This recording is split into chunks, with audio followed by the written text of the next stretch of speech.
what I'm very curious to hear about is your new book called From the Boxing Ring to the Ashram. Ah, Yes. excellent. The cover, Yeah, it has boxing gloves nice. that are hanging up inside a lotus flower.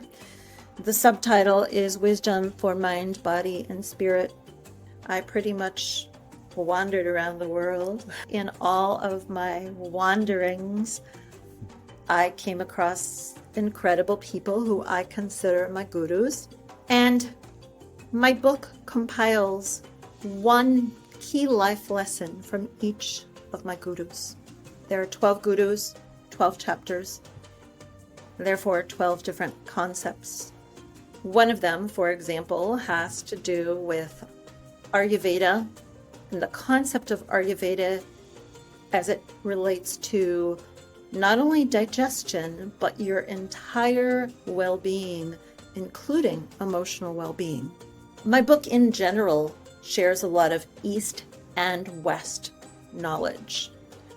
My gurus, for the most part, share traditions that are from older times, but they also share a lot of modern day knowledge and the wisdom